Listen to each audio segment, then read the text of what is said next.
Hello 10th class. आपकी last कविता पूरा course complete Suryakant Tripathi Nirala की जो आज अभी हम पढ़ते हैं। सूर्यकांत त्रिपाठी निराला का जन्म बंगाल के महिषादल में सन 1899 में हुआ। वे मूलतः गढ़ाकोला जिला उन्नाव उत्तर प्रदेश के निवासी थे। निराला की औपचारिक शिक्षा 9वीं तक महिषादल में हुई। उन्होंने स्वाध्याय से मतलब खुद के अध्ययन से संस्कृत, बांग्ला और अंग्रेजी का ज्ञान अर्जित किया। वे संगीत और दर्शन शास्त्र के भी गहरे अध्यक्ष थे, मतलब उनको उनमें भी रुचि थे। रामकृष्ण परमहंस और विवेकानंद की विचारधारा ने उन पर विशेष प्रभाव डाला। निराला का पारिवारिक जीवन दुखों और संघर्षों से भरा था। आत्मीयजनों के आकस्मिक निधन, मतलब आत्मीयजन यानी कि प्रियजनों के एकदम अचानक मरने से उन्हें भीतर तक तोड़ दिया था। साहित्यिक मोर्चे भी उन्होंने अनवरत संघर्ष किया, मतलब ये लिखने की कला में भी उन्होंने बहुत ज़्यादा संघर्ष किया। सन 1961 में उनका देहांत हो गया, मतलब मृत्यु कब हुई 1961 में। उनकी प्रमुख काव्य रचना है अनामिका, परिमल, गीतिका, कुकरमुता और नए पत्ते। उपन्यास, कहानी, आलोचना और निबंध लेखन में भी उनकी ख्याति अविस्मरणीय है। निराला रचनावली के 8 खंडों में उनका संपूर्ण साहित्य प्रकाशित है। निराला विस्तृत सरोकार के कवि हैं। दार्शनिकता, विद्रोह, क्रांति, प्रेम की तरलता और प्रकृति का विराट तथा उदात्त चित्र उनकी रचनाओं में उपस्थित है। उनके विद्रोही स्वभाव ने कविता के भाव जगत और शिल्प जगत में नए प्रयोगों को संभव किया है। छायावादी रचनाकारों में उन्होंने सबसे पहले मुक्त छंद का प्रयोग किया। शोषित, उपेक्षित, पीड़ित और प्रताड़ित जन के प्रति उनकी कविता में जहां गहरी सहानुभूति का भाव मिलता है, वहीं शोषक वर्ग और सत्ता के प्रति प्रचंड प्रतिकार का भाव भी।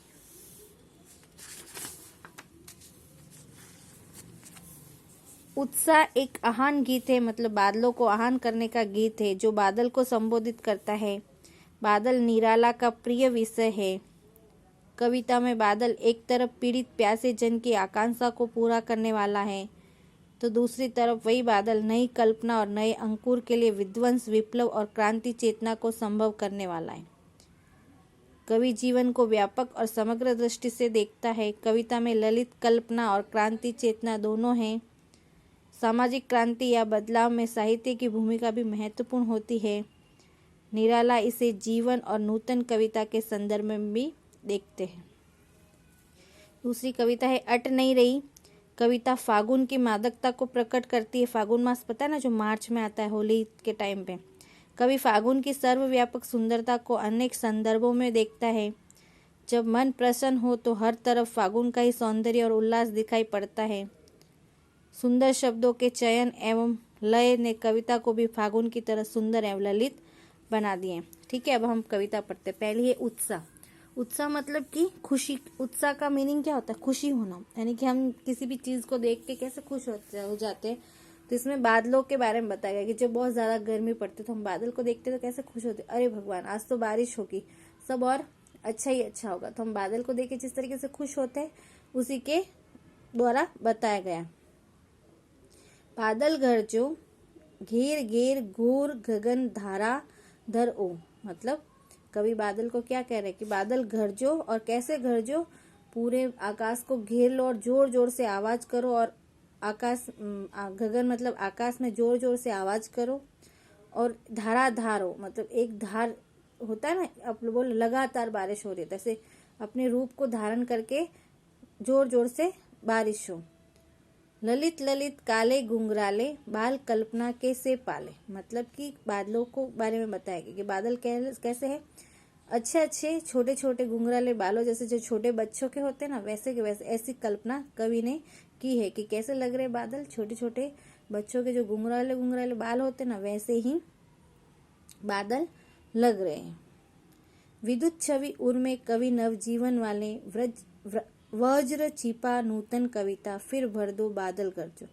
विद्युत छवि मतलब एकदम उत्साह वाली छवि होती है ना, एकदम करंट वाली, मतलब अभी भाग दौड़ेंगे वैसे, तो सबके हृदय में वैसा एकदम करंट सा भर दो और सब नवजीवन डाल दो, मतलब बारिश होने के बाद पौधे एकदम बाहर आ जाते ना, अंकुरित हो जाते। तो ऐसे ही ऐसे मतलब जो लोगों के हृदय में बहुत कठोरता भरी है, तो उन सब में नया जोश भर दो, और कवियों के मन में नई कविता भर दो, ताकि वो नया कुछ लिखे और नए लोगों तक पहुंचे। क्योंकि बहुत सारी चीजें क्या होती, कविता के माध्यम से भी हम समाज को सुधार सकते। तो ये बादलों को संबोधित करके वो लोगों को ही समझाने चाह रहे कि भाई तुम इस आम आदमी की जो परेशानी वाली जिंदगी है, बस बहुत हो गया, अब तुम अपने अंदर ऐसा वज्र छिपा दो कि ऐसा मतलब उत्साह भर दो कि तुम इस पुरानी सारी समस्याओं से दूर हटके नया जीवन जी सको। ऐसा कुछ काम करो कि सब कुछ नया ही नया हो जाए। इसलिए तुम्हारे अंदर क्या भरो, जोश भरो, जुनून भरो, ताकि तुम नव जीवन के लिए तैयार हो। इस मतलब बादल को संबोधित करते हुए कवि ने आम आदमी की तरफ भी इशारा किया कि भाई तुम भी संभल जाओ। इस जो ये तुमने ये सारा सहकर अपने हृदय को वज्र सा बना दिया, यानी कि पत्थर सा बना दिया, अब तुम उसको दूर हटाओ और कुछ करो, ताकि तुम अपने जीवन को चेंज कर सकते हो। विकल विकल उन्मन थे, विकल विकल मतलब बेचैनी, कि मतलब तुम कब से इस गर्मी के कारण बेचैन थे, और उन्मन थे मतलब इसको दूर हटाने के लिए कब से तैयार थे। विश्व के निधाक के सकल जन, इस पूरे विश्व के मतलब पूरे ब्रह्मांड के जो इस परेशानी से घिरे हुए जन, यानी कि जनता, आए अज्ञात दिशा से अनंत के घन। ये बादल पता नहीं कौन सी दिशा से आए हैं, और बहुत सारे अनंत के घन, यानी कि बहुत सारे बादल बहुत सारी मात्राओं में आए हैं। तप्त धरा जल से फिरा, फिर बरस कर इस धरा यानी धरती को तप्त कर दो, तृप्त कर दो, और जल से भर दो, शीतल कर दो, बादल गरजो। और तुम बरस कर मतलब इस धरती को शीतल कर दो, और पूरी धरती को पानी से भर दो, यानी कि इसकी प्यास बुझा दो, और चारों ओर शीतलता भर दो।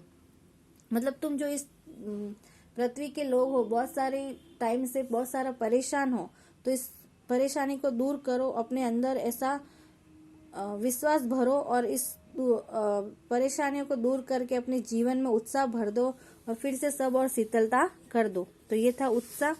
अब दूसरी कविता है अपनी अट नहीं रही, जो कि फागुन मास के बारे में बताई गई, कि फागुन मास का जब महीना आता है तब कैसे हर मतलब सब और ऐसा सरसों की खेती होती है, पीले पीले दिखते हैं, और सब लोग होली की खुशी के कारण धान पक जाता है, फिर होली का त्योहार आता है, तो सब और खुशियां ही खुशियां थी। उसके बारे में अट नहीं रही आभा फागुन की, मतलब कि समा नहीं रही है आभा, यानी कि ये रोशनी, फागुन महीने की जो रोशनी है वो समा नहीं रही है। तन सट नहीं रहा, और ये जो खुशियां है वो अपने तन यानी शरीर में समा नहीं रही, मतलब इतनी सारी खुशियां भर गई। फागुन का महीना आया है और सब और हरियाली और वो सब धान पक गया, तो लोगों में बहुत सारी खुशी है, तो ये खुशी अपने तन में समा नहीं रही है।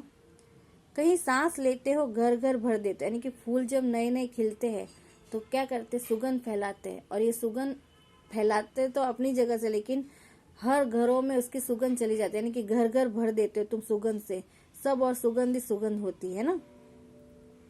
उड़ने को नभ में तुम पर कर देते हो, मतलब जब सुगंध फैलती है और सब और हरियाली होती है, तो पक्षी भी आकाश में उड़ने के लिए बेचैन रहते, क्योंकि उनको भी सब और अच्छा ही अच्छा लगता है। लेकिन वो आकाश में किस तरीके से उड़ते हैं, पर मतलब पंक्ति बनाकर एक ही पंक्ति में उड़ते रहते हैं ना। आंख हटाता हूँ तो हट नहीं रही, मतलब इतनी सुंदरता है कि मैं आंख हटाना चाहूँ तो भी मेरी आंखें क्या कर रही है, हट नहीं रही। उस सुंदरता में मेरी आंखें चकाचौंध गई है, मतलब आंखें समा गई है, हट ही नहीं रही है। पत्तों से लदी डाल कई हरी कई लाल, जब फागुन आता है तो सब और हरियाली हो जाती है, पेड़ों की डालियां भी पत्तों से भर जाती है, और कई पत्ते हरे होते हैं, और कई मतलब एकदम आपने देखा होगा कि तुरंत पत्ते आते तो पिंकिस पिंकिस थोड़े थोड़े गुलाबी गुलाबी कलर के होते हैं, तो कई पे हरे और कई पे लाल है, तो ऐसे मस्त पत्तों से पूरी डालियां भर गई हैं, और सब और सुंदरता बिखर गई है।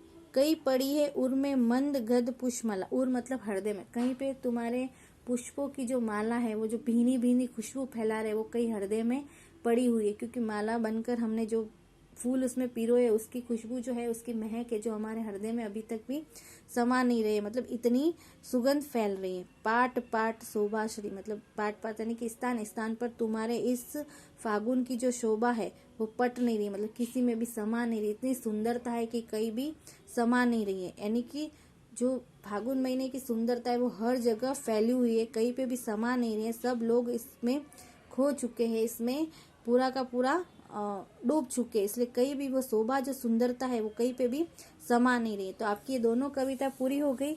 ये इसके अभ्यास प्रश्न है, ठीक है।